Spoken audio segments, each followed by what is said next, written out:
And then the thing is, there's so much competition as well, especially where we are in New York.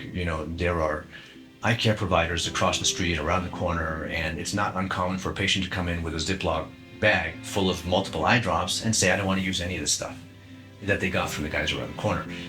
They were diagnosed appropriately.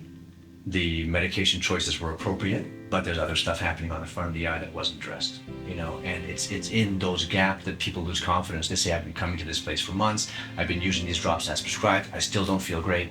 Maybe they gave the patient drops for eye pressure and the eye pressure's down, and so every time they go see the doctor, that's the metric the doctor's assessing is eye pressure.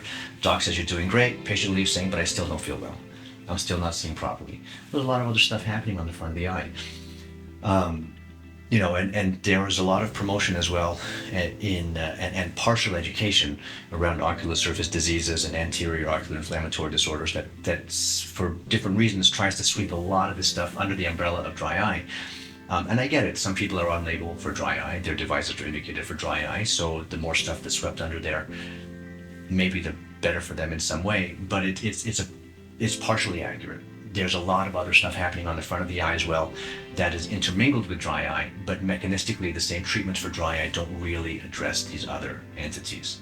Neurotrophic keratitis, exposure keratoconjunctivitis, filamentary keratitis, folks who have decreased corneal sensitivity in certain areas because they've had a history of herpetic keratitis.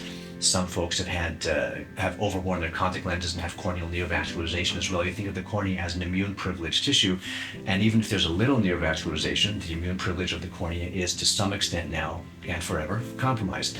If you can offset or minimize the growth and proliferation of those vessels, which you can do with an amniotic graft, anti-angiogenic properties that it has, you're helping to buy the patient time and minimize the chance of overly inappropriately robust responses with minimal stimuli in the future.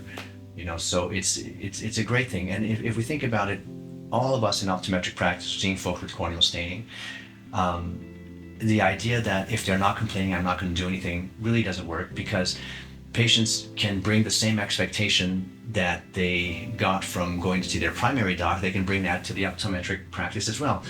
You go to your primary doc and say, hit my thumb with a hammer. Doc says, okay, we'll look at your thumb, but you're overweight, your blood pressure's high, your sugar's too high, cholesterol's high, all this other stuff that you didn't go in there for. They expect the eye doctor's going to do the same thing. I'm here because I'm not seeing clearly. That's fine. The glasses are going to be fine, but listen, your eye pressure's high.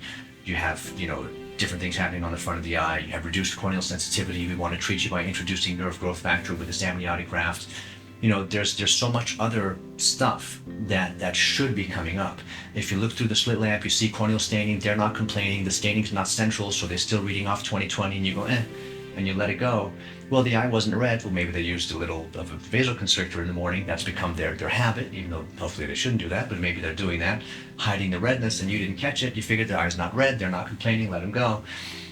Or recommend to them, give them a sample of tears, take these and see how you do, and they don't come back, right? So you assume they're doing fine, that's why they didn't come back, but maybe they just went somewhere else, with their Ziploc full of drops and said, I don't want to use this stuff, because that does happen.